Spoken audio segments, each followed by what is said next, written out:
the top 3 challenges from my perspective: Israel's security.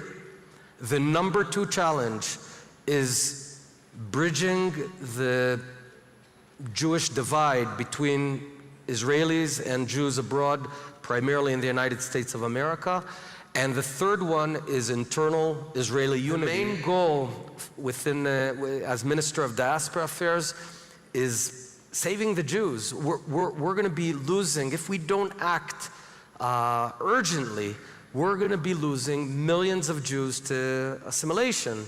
We're losing Jews, and it's in 2 dimensions: connection to Judaism, regardless of Israel, and connection to Israel. Now, you know, my folks, my mom and my dad, may he rest in peace, they were born and raised in San Francisco, totally secular, had no connection to Israel, no connection or hardly a connection to Judaism, but Israel did not give up on them, and they made Aliyah over 50 years ago. And I'm thinking of all the Jims and Myrnas, there's millions of them that are out there in the United States. We have to be there for them. We have to be there, and this is an urgent mission, you know? If there's one thing that keeps me up at night, it's not Iran, it's the future of Jews in the United States of America, and we have to fix this together.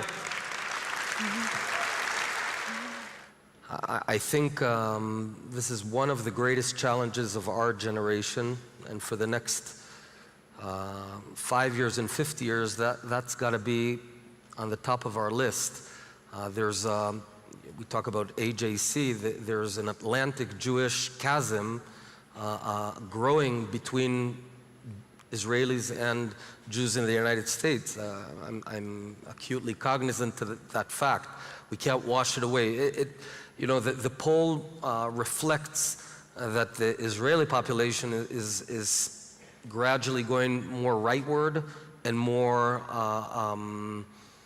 towards the Masorti, more traditional Judaism as opposed to secular, whereas on average, American Jewry is more to the left and more liberal. That's a fact that I don't want to whitewash that, but that should not be a reason to fall apart.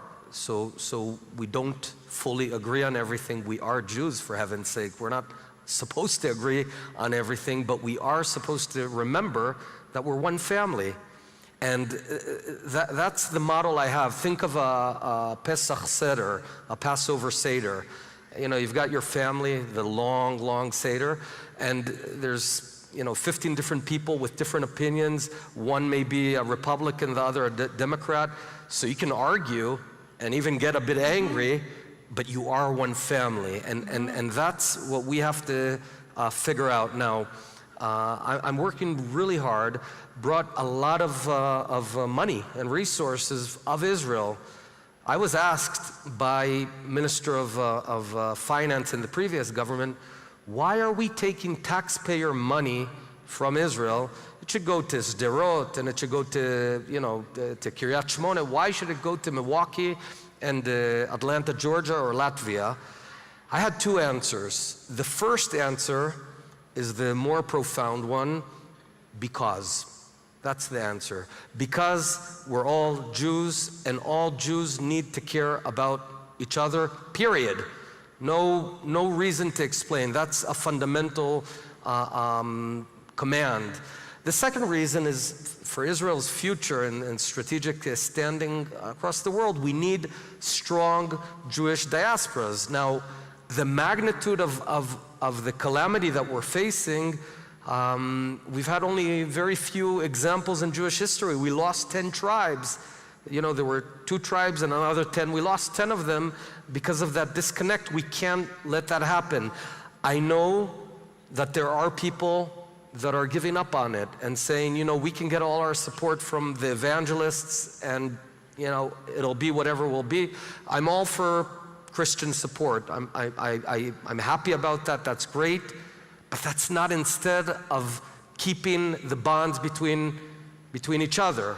Now, I don't have answers for everything because we're not going to solve it. Biggest fear is not the arguments that we have between us and folks that are angry at us, because if you're angry at us, it means you care.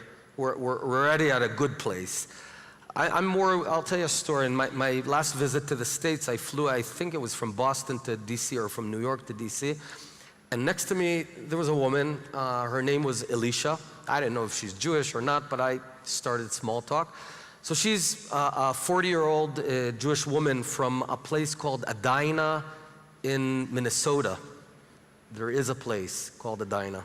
And she's married to a non-Jew. I sort of polled her on Israel. I wanted to get a sense, how angry are you about the Western Wall? And she said, what are you talking about? Which wall?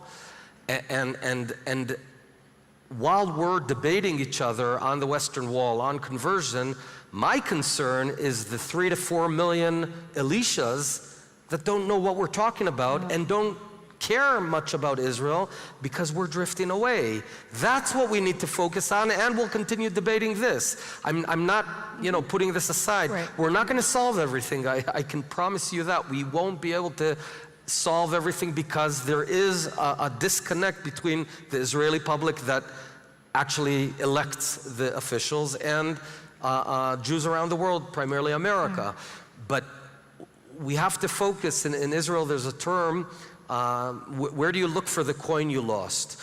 Do you look for it under the light, or do you look for it where it actually fell?